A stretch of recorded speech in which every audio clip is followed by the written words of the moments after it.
Hello বন্ধুরা, আজকে রান্নাঘরে একটা নতুন রেসিপি নিয়ে আসলাম। এখানে কিছু ছিঙে বিচি রাখা আছে।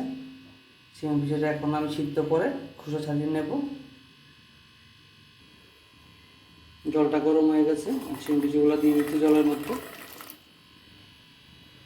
একটু গরম জলে সিদ্ধ করে নিলে খোসাগুলো তাড়াতাড়ি খুলে যাবে। আমার ছিমের বিচিটা সিদ্ধ হয়ে গেছে, এখন আমি খোসা ছাড়িয়ে নেব। আর এখানে 1 কেজি পরিমাণের এখানে মাংস আছে। ছিমের বিচি দিয়ে মাংসটা রান্না করা হবে। তো বন্ধুরা, আপনারা সঙ্গে থাকুন, দেখতে থাকুন, পুরো ভিডিওটা দেখবেন, না দেখলে এটা মজা বুঝবেন না। এখানে 2টো পেঁয়াজ আছে,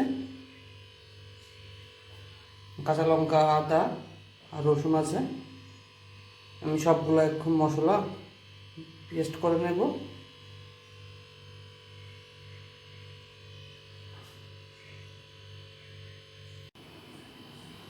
মাংসটা রান্না করার জন্য কড়াইতে তেল দিয়ে দিলাম।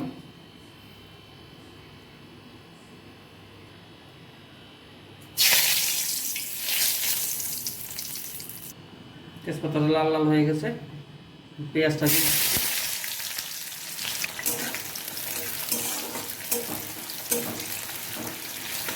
পেঁয়াজের মধ্যে আমি মশলাটা দিয়ে দেবো। এখানে আমি আলাদা করে মশলাটা পেস্ট করে নিয়েছি। কাঁচা লঙ্কা, আদা, রসুন, জিরা, ধনিয়া একসঙ্গে পেস্ট করা আছে। মশলাটা আমি দিয়ে দেবো।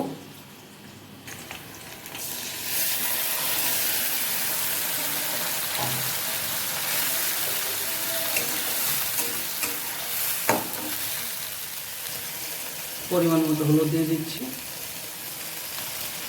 নুন দিয়ে দিচ্ছি।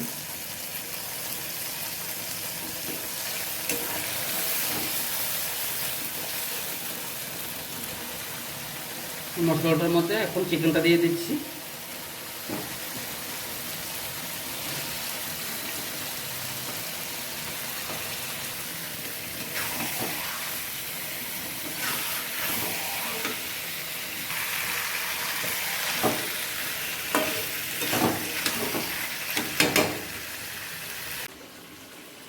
কাঁচা ছিমের বিচিটা আমি একটু ফ্রাই প্যানে ভেজে নেব। তেল দিয়ে দিচ্ছি।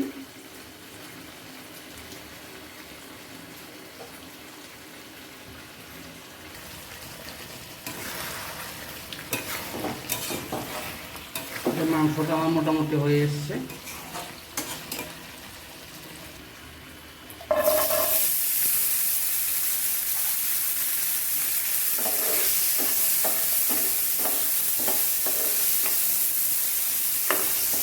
এর মধ্যে আমি একটু নুন হলুদ মিশে দিয়েছি।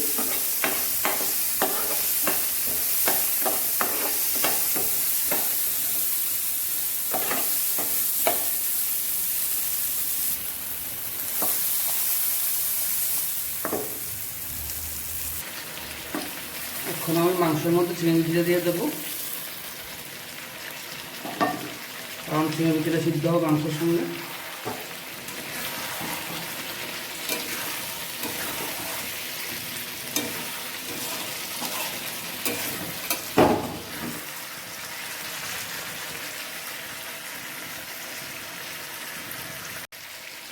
আমার মাংসটা ভালোভাবে সিদ্ধ হয়ে গেছে, ভাজা ভাজাও হয়ে গেছে।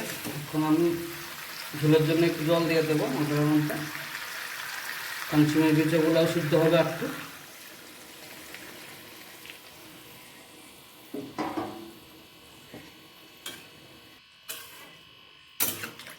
তো বন্ধুরা, এইভাবে আপনারা একদিন বাড়িতে বানিয়ে খাবেন। আমরাও খাইনি, আমাদের এই প্রথম ফার্স্ট রেসিপি।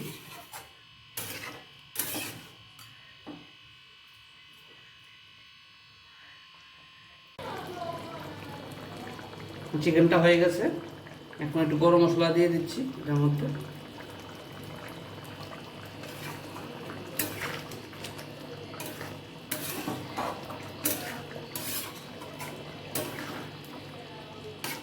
বন্ধুরা, এই রেসিপিটা আপনাদের যদি ভালো লাগে, বাড়িতে একবার বানিয়ে খাবেন, দেখবেন কেমন লাগে।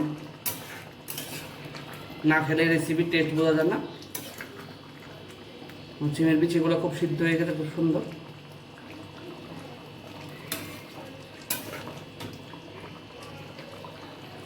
যারা আমাদের চ্যানেলটা সাবস্ক্রাইব করেননি তাদেরকে আবারও বলছি, প্লিজ আপনারা আমাদের চ্যানেলটা সাবস্ক্রাইব করে দেবেন।